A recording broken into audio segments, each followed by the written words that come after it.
اور فرمایا کہ لیلۃ القدر کو آخری عشرے میں تلاش کرو۔ اور ایک روایت کے لفظ یہ ہیں کہ آخری عشرے کی طاق راتوں میں تلاش کرو۔ وہ طاق رات کون سی ہے اس کو مخفی رکھا گیا۔ حضرت ابی بن قعب رضی اللہ تعالی عنہ صحابی رسول ہیں، فرماتے ہیں میں قسم کھاتا ہوں کہ وہ رات 27ویں شب ہے۔ حضرت بایزید بستامی علیہ رحمہ فرماتے ہیں مجھے زندگی میں یہ رات 2 بار ملی ہے اور دونوں بار 27ویں شب ہی تھی۔ تو ہم اللہ کی بارگاہ میں امید کا دامن پھیلائے ہیں کہ یہی شب ہو اور اس کے دامن سے پھوٹتی ضیائیں ہمارے اندر کے اندھیروں کو ختم کرنے کا ذریعہ بنے۔ مجھے آپ کو اپنے معاد کی آخرت کی فکر کرنی چاہیے۔ یہ راتیں آتی ہیں اور چلی جاتی ہیں، اور ایک وقت آئے گا کہ یہ راتیں آئیں گی اور ہم نہیں ہوں گے۔ کتنے لوگ ایسے ہیں جو پچھلے سال تھے لیکن آج نہیں ہیں، ان سے گزشتہ سالوں میں تھے آج نہیں ہیں۔ تو اللہ ہمیں ہر سال یہ رات مبارک کرتا ہے، نصیب ہوتی ہے۔ اللہ آپ کی قسمت میں ایسی بہت ساری راتیں نصیب کرے، لیکن بہرحال ایک وقت ایسا آنے والا ہے کہ یہ راتیں تو آئیں گی لیکن ہم موجود نہیں ہوں گے۔ تو یہ جو میسر راتیں ہیں ان کے دامن سے پھوٹتی ضیائیں ہمیں اپنے اندر سمو لینی چاہیے کہ ہم دنیا پہ نہ بھی ہوں گے تو یہاں سے جو ہم نے نور لیا ہوگا وہ قبر میں بھی چراغاں کرے۔ باطن کی روشنی، اندر کے اجالے اور روح کا چراغاں اس رات کے دامن سے لیا جا سکتا ہے۔ حضور علیہ السلام رمضان المبارک کے آخری عشرے میں کثرت کے ساتھ عبادت کرتے تھے۔ حضرت سیدہ عائشہ رضی اللہ تعالی عنہا فرماتی ہیں کہ حضور کمر بستہ ہو جاتے اور اپنا تہ بند کس کے باندھ لیتے، خود بھی جاگتے اور اہل خانہ کو بھی بیدار رکھتے۔ زندگی میں یہ ساعتیں جو ہمیں مقسوم ہوئی ہیں یہ سعادت بری ساعتیں ہیں۔ پچھلی امتوں کے حصے میں اس طرح کے لمحات کب آئے ہیں؟ یہ ایک رات 1000 مہینے کی عبادتوں سے افضل، بہتر اور بھاری ہے۔ میرے حضور نے ارشاد فرمایا ایک بندہ صبح سے لے کے ظہر تک مزدوری کرتا ہے، اس کو ایک کی رات دیا جاتا ہے۔ ایک بندہ ظہر سے عصر تک مزدوری کرتا ہے، اس کا وقت تھوڑا ہے، اس کو بھی ایک کی رات دیا جاتا ہے۔ اور ایک شخص عصر سے لے کر مغرب تک مزدوری کرتا ہے، اس کا وقت دونوں سے کم ہے لیکن اس کو مزدوری 2 کی رات دی جاتی ہے۔ فرمایا پہلی مثال یہود کی ہے، دوسری مثال نصارہ کی ہے اور تیسری مثال میری امت کی ہے کہ تھوڑے کام پر بھی اجر زیادہ رکھا گیا ہے۔ تو اس امت کو جب اتنا نوازا گیا ہے کہ ایک ایک رات اتنی برکتوں کی حامل عطا ہوئی ہے، تو پھر ہمیں بہت زیادہ کوشش کر کے برکتیں سمیٹ لینی چاہیے۔ ان گھڑیوں کے دامن سے نکلتے اجالے اپنے اندر سمو لینے چاہیے۔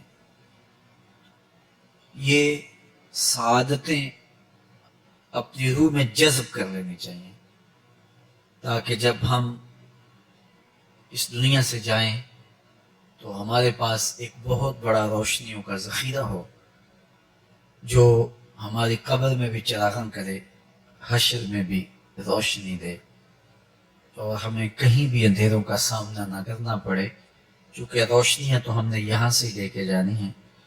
تو یہاں سے کتنی روشنیاں لے کے جاتے ہیں، یہ ہماری ہمت ہے، یہ ہماری کوشش ہے۔ اللہ نے تو لوپ سے لگائی ہے، اس کی رحمتیں مسلسل ہمارے اوپر برس رہی ہیں، اور یہ صدقہ ہے آمنہ کے لال کا، ورنہ ہم اس قابل کہاں تھے۔ تو میں اللہ کی بارگاہ میں آپ سب کے لیے دعا گو ہوں، آپ میرے لیے دعا گو رہیں کہ اس شب نور کی برکتیں ہمیں نصیب ہوں۔ حضور نے ارشاد فرمایا، من قام لیلۃ القدر ایمانا و احتسابا غفر له ما تقدم من ذنبہ، جس نے لیلۃ القدر میں قیام کیا ایمان اور محاسبہ نفس کے ساتھ، اللہ اس کے پچھلے سارے گناہ معاف فرما دیتا ہے۔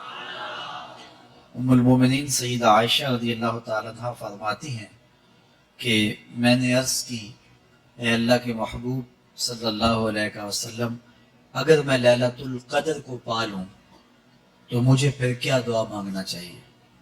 تو حضور نے ارشاد فرمایا، اگر تم لیلۃ القدر پالو تو یہ دعا مانگو، اللہم انک عفو تحب العفو فاعف عنی، اے اللہ تو معاف کرنے والا ہے، معاف کرنے کو پسند کرتا ہے، میرے معاملات سے درگزر فرما۔ تو اللہ تعالیٰ اس رات کی برکتوں سے ہمیں اپنی پناہ میں، امان میں، حفاظتوں کے حصار میں رکھے۔ ہر سال لیلۃ القدر کے موقع پر اور شب برات کے موقع پر دور و نزدیک سے آنے والے سامعین کو کتاب اللہ سے کچھ ضروری مضامین پیش کرنے کی سعادت پاتا ہوں، کیونکہ مجھے پتہ ہے کہ یہاں آنے والے لوگ بڑی دور دور سے آتے ہیں اور اپنے محلوں کو، اپنی بستیوں کو، اپنے شہروں کو چھوڑ کے یہاں پہنچتے ہیں، تو ان کا ایک لمحہ بھی ضائع نہ ہو، ان کی ایک ایک ساتھ کی قدر کی جائے، اور ان کو بامقصد باتیں جو ان کی پوری زندگی میں ان کے لیے نفع کا سبب ہوں، ان کو یہاں سے دی جائیں۔ تو قرآن مجید سے بہتر اور کیا پیغام ہو سکتا ہے؟ تو انشاءاللہ آج آپ کے سامنے کتاب اللہ سے ایک مضمون رکھوں گا، اللہ کتاب و سنت کے اجالوں سے ہمارے من کے سارے اندھیرے اور ظلمتیں دور کر دے۔ سورہ القیامہ میرا آج کا مضمون ہے، جو 40 آیات پر مشتمل ہے۔ سورۃ القیامہ قیامت کے اس بات اور اس کے ہولناک منظر کی عکاسی پر مشتمل ہے۔ معاد کا یقین ہماری زندگی میں نظم پیدا کرتا ہے۔ اگر کسی قوم کو احتساب کا یقین نہ ہو تو اس کی زندگی بے ربط ہو جاتی ہے، لوٹ مار کا بازار گرم کر لیتا ہے کہ مجھے کون پوچھنے والا ہے۔ لیکن جس قوم میں احتسابی عمل مضبوط ہو، وہاں لوٹ مار کا بازار گرم نہیں ہو سکتا۔ تو دنیا کے اوپر نظم قائم رکھنے کے لیے احتسابی عمل بہت ضروری ہے۔ دنیا بھر کے دانشور یہ بات کہتے آئے ہیں۔ اگر جرائم ختم کرنے ہیں تو انصاف فراہم کرنا پڑے گا۔ اگر عدالتیں قابل فروخت مال بن جائے، تھانے بکنے لگ جائیں، تو پھر معاشرے جرائم سے پاک نہیں رہ سکتے۔ تو عدالتی نظام اگر بے لاگ ہوگا اور انصاف لوگوں کی دہلیز تک پہنچے گا تو معاشرے ستھرے اور پاکیزہ ہوں گے، اور ایک خوبصورت معاشرتی نظم قائم ہوگا۔ تو احتسابی عمل اور عدالتی نظم اچھا رکھنے کے نتائج ہم اپنی آنکھوں سے دیکھتے ہیں۔ تو کیا آخرت کا احتساب ہونا ضروری نہیں، جہاں افراد کا اور قوموں کا فرد عمل پیش ہو اور پھر جزا و سزا ان کو دی جائے۔ تو اسلام نے جو معاد اور آخرت کا تصور دیا ہے، یہ فرد اور قوم کی زندگی میں ایک نظم پیدا کرتا ہے۔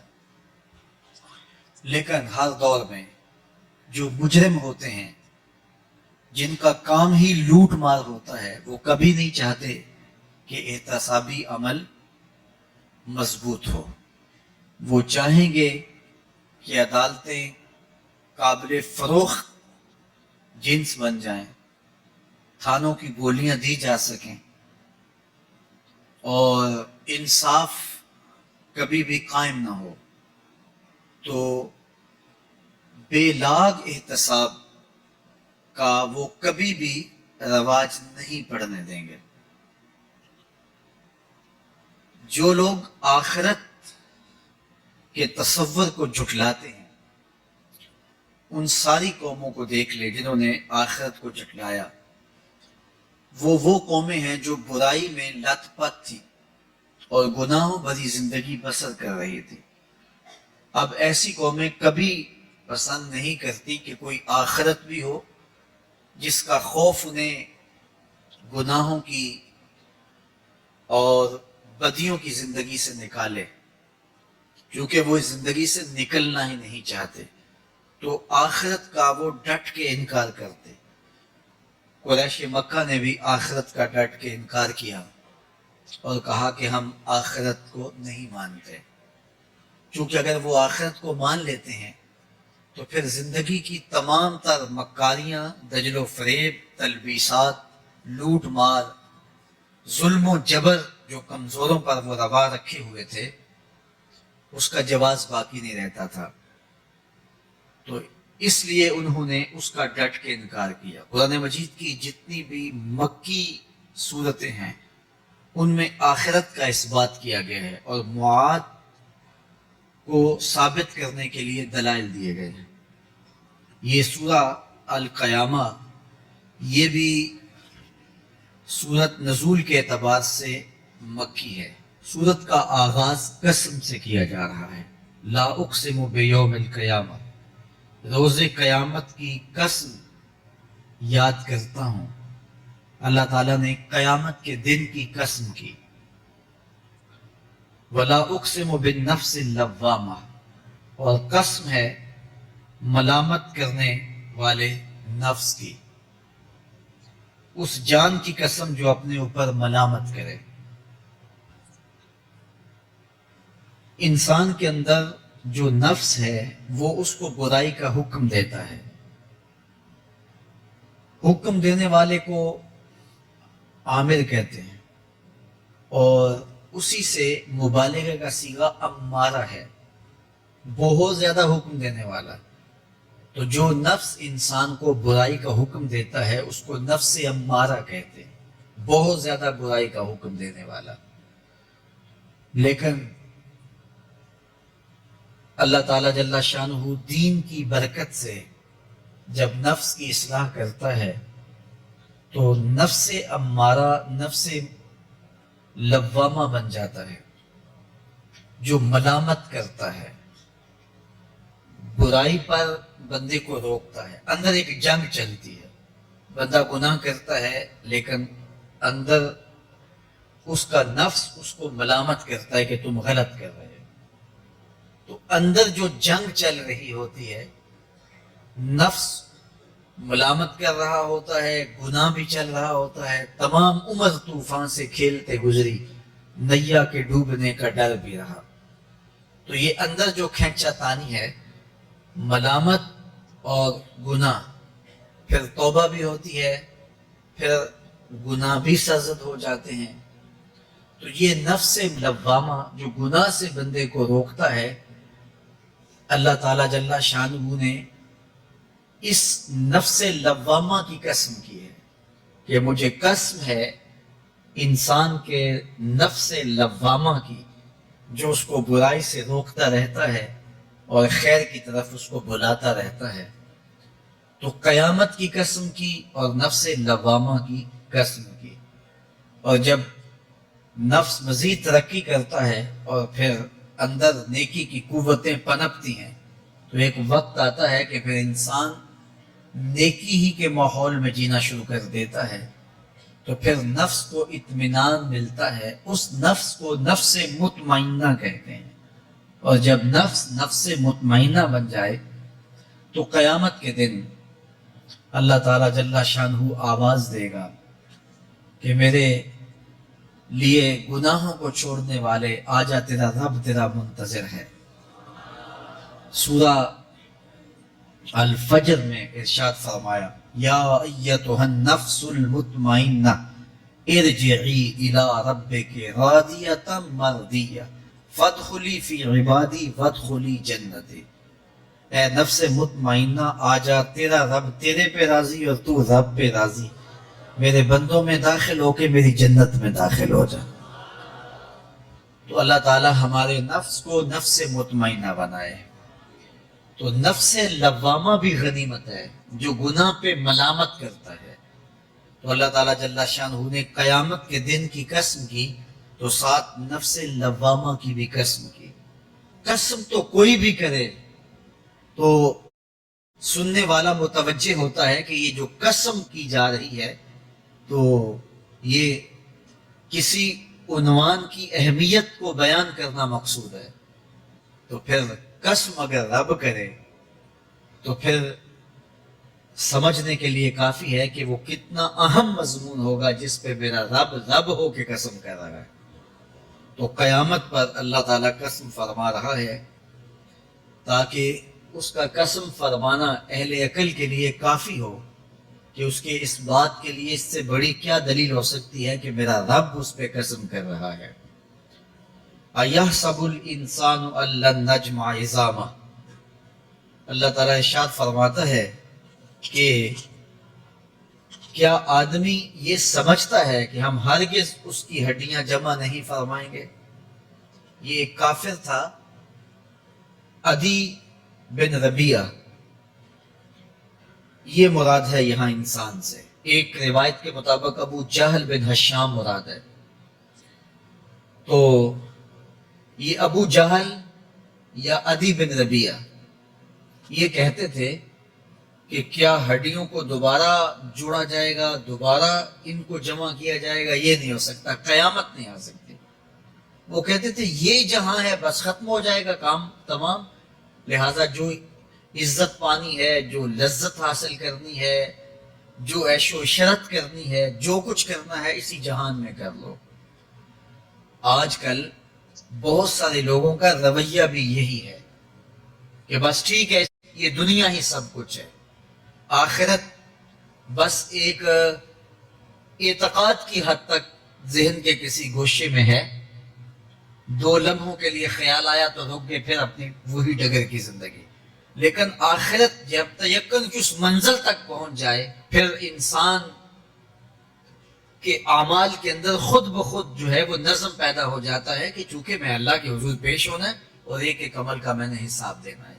تو آخرت کے بارے میں یقین کی کمزوری انسان کو جو ہے وہ گناہوں کی دلدل میں پھنسا دیتی ہے. اس لیے آخرت کا یقین یہ بہت ضروری ہے تاکہ ہماری زندگی میں نظم پیدا ہو اور ہم اللہ کے حضور جھکنے والے، اس کے شکر گزار بندے، اس کی اتباع کرنے والے بنے. تو اب وہ کافر کہتے تھے ابن ربیعہ یا ابو جہل کہ یہ جو ہڈیاں ہیں ان ہڈیوں کو کیسے دوبارہ زندہ کیا جائے گا. نضر بن حارث ایک کافر تھا، وہ کہیں سے قبرستان سے پرانی ہڈی اٹھا لایا اور وہ اتنی بوسیدہ تھی کہ ہاتھ کے لمس سے ٹوٹ ٹوٹ کے گرتی تھی. اور حضور کے پاس آ کھڑا ہوا اور آ کے کہنے لگا کہ کیا ان ہڈیوں کو دوبارہ زندہ کیا جائے گا؟ کون ہے ان کو جو دوبارہ زندہ کرے؟ اور ساتھ ہڈی توڑتا ہے اور اس کے ریزے زمین پہ گرتے ہیں. تو حضور علیہ السلام نے اللہ کی جانب سے اس کا جواب دیا. ذرا قرآن پڑھیے، سورہ یاسین کا آخری رکوع ہے، وَضَرَبَ لَنَا مَثَلًا وَنَسِيَ خَلْقًا قَالَ مَن يُحْيِي الْعِظَامَ وَهِيَ رَمِيمٌ۔ اب وہ باتیں کرنے لگ گیا ہے، اس کی زبان بولنے لگی ہے، اب کہاوتیں ہمارے لیے لاتا ہے، اور کیا کہتا ہے؟ مَن يُحْيِي الْعِظَامَ وَهِيَ رَمِيمٌ، ان ہڈیوں کو کون زندہ کرے گا جبکہ اتنی بوسیدہ ہو گئی ہیں۔ تو یہ نضر بن حارث حضور کے سامنے ہڈی لایا تھا، توڑتا تھا اور کہتا تھا یہ ہڈیاں زندہ ہوں گی، ان ہڈیوں کو دوبارہ اٹھایا جائے گا جو اتنی بوسیدہ ہو گئی ہیں کہ ہاتھوں کا لمس بھی گوارا نہیں کرتی، اس کو دوبارہ زندہ کیا جائے گا، کون زندہ کرے گا؟ جواب سنو، قُلْ يُحْيِيهَا الَّذِي أَنشَأَهَا أَوَّلَ مَرَّةٍ، اے محبوب فرما دیجئے اب تو ہڈیاں موجود ہیں، جب ہڈیاں بھی نہیں تھی تو جس رب نے انسان بنایا ہڈیوں کو جوڑ کے نہیں بنا سکتا۔ اب تو میٹیریل موجود ہے جب میٹیریل بھی موجود نہیں تھا۔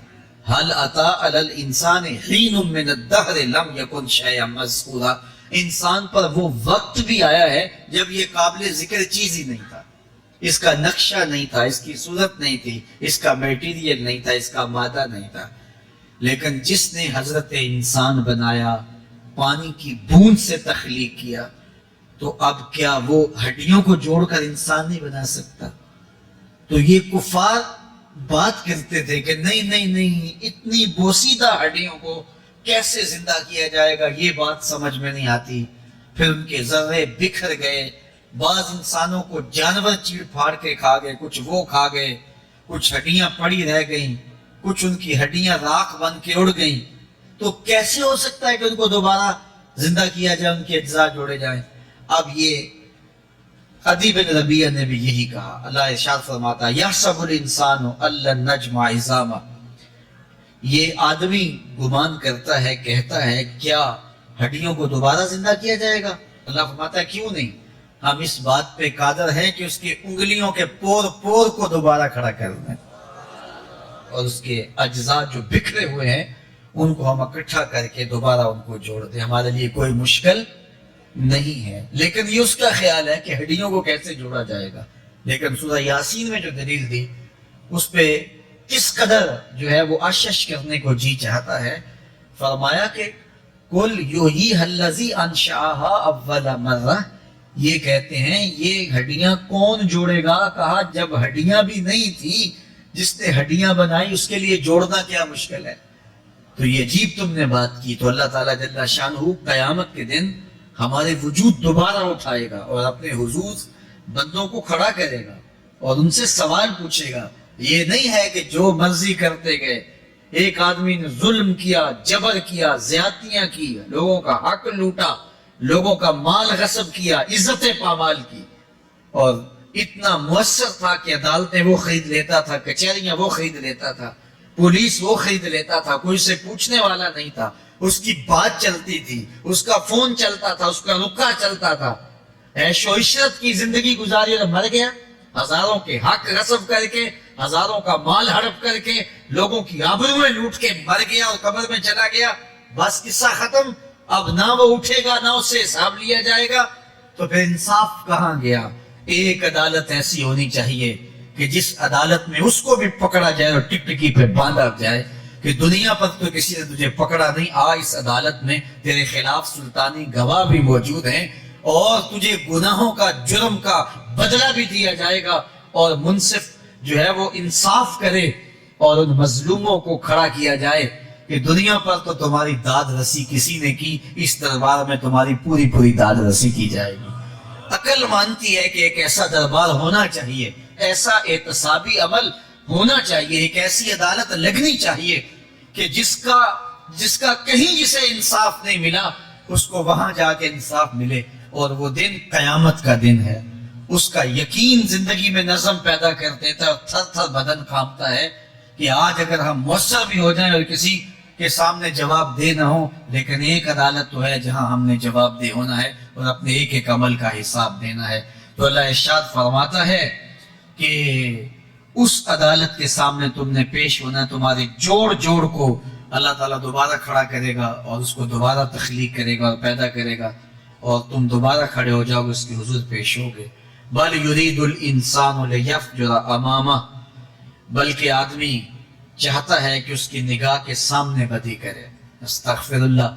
یہ ایک ظالم کافر تھا. وہ حضور کی خدمت میں آیا, کہنے لگا میں نہیں مانتا قیامت آئے گی. حضور نے اس کو دلائل دیے.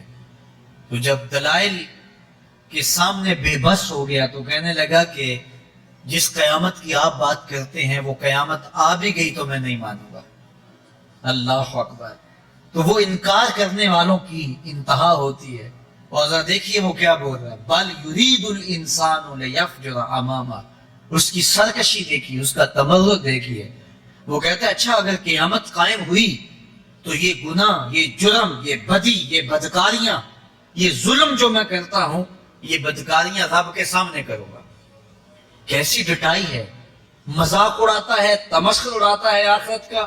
کہتا ہے جو بدیوں کا کاروبار میں نے گرم کیا ہے, جو بدکاریاں میری زندگی کا معمول ہیں, جو دادے عیش دیتا ہوں, جو عزتوں کو پامال کرتا ہوں, جو غریبوں کے پنجے توڑتا ہوں, جو لوگوں کا حق غصب کرتا ہوں, جو برائیاں کرتا ہوں, اگر قیامت قائم بھی ہو گئی تو میں یہ سارے جرم رب کے سامنے کروں گا. پھر وہ مجھے پکڑ کے دکھائے. اللہ اکبر. یسأل ایان یوم القیامہ. پھر پوچھتا ہے اچھا قیامت کب آئے گی. یہ تمسخر کے طور پہ پوچھتا ہے, لاؤ نا قیامت, کب آئے گی قیامت, میں جرم رب کے سامنے کرنا چاہتا ہوں. اللہ اکبر. اب جواب سنیے. اب لفظوں کا ترجمہ اس زور سے کیا ہی نہیں جا سکتا جس زور کے لفظ ہیں. وہ کہتا ہے قیامت کب آئے گی, میں تو یہ جرم رب کے سامنے کرنا چاہتا ہوں. کوئی قیامت نہیں ہے, مذاق اڑاتا ہے. قیامت کب آئے گی. آواز آئی, فائزہ بارک البصر وخسف القمر وجمع الشمس والقمر. جب قیامت آئے گی تو آنکھیں چندھیا جائیں گے, چاند بے نور ہو جائے گا, سورج اور چاند اکٹھے ہو جائیں گے.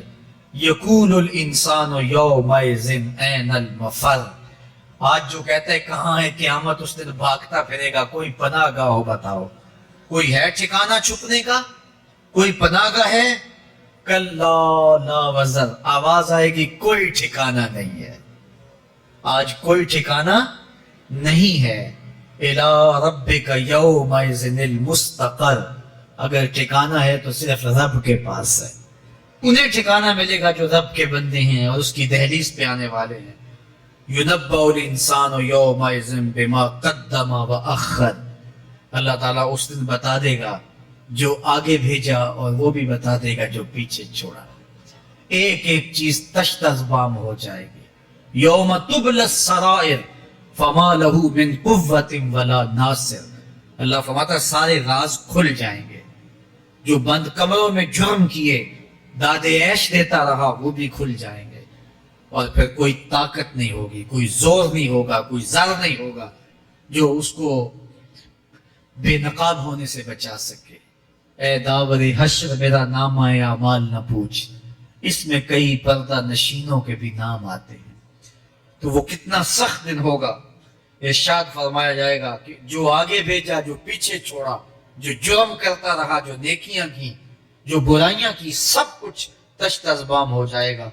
بل الانسان علی نفسہ بصیرہ. بلکہ آدمی خود اپنے حال پر اچھی طرح خود آگاہ ہے. ہم اسے نامہ اعمال کے دفتر دیں گے جہاں سب کچھ لکھا ہوگا. قرآن بتاتا جب نامہ اعمال سامنے آئے گا تو وہ بے ساختہ پکار اٹھے گا, ما لہذا الکتاب لا یغادر صغیرۃ ولا کبیرۃ الا احصاها.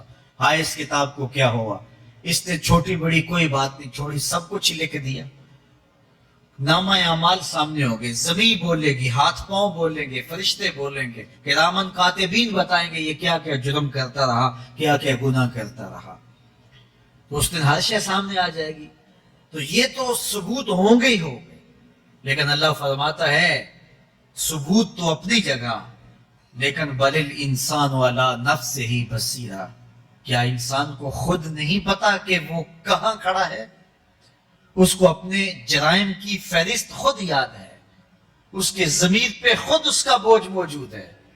اسے یہ نامہ اعمال نہ بتاتے, فرشتے نہ بتاتے, پھر بھی اسے پتا تھا کہ میں کیا ہوں, کہاں میں نے جرم کیا ہے. وَلَوْ أَلْقَى مَعَاذِيرَهُ. اللہ اکبر. اگر اس کے پاس جتنے بہانے ہوں سب لا ڈالے, جب بھی کوئی اس کا بہانہ نہیں سنا جائے گا. قیامت کا دن ہوگا، دنیا کے اوپر تو بہانوں سے انسان بچ نکلتا ہے. کوئی جھوٹ بول لیا، کوئی جھوٹا گواہ پیش کر دیا، کوئی مکر کر لیا، کوئی رشوت چل گئی، کوئی سفارش کام آ گئی، کوئی بہانہ تراش لیا، بات کو توڑ موڑ کے پیش کر لیا. لیکن قیامت کا جب دن ہوگا تو کوئی نہ جھوٹا گواہ چلے گا، نہ رب کی پولیس رشوت لیتی ہے، نہ وہاں انصاف کے خلاف کوئی کام ہوگا، اور نہ ہی کوئی بہانہ چل سکے گا.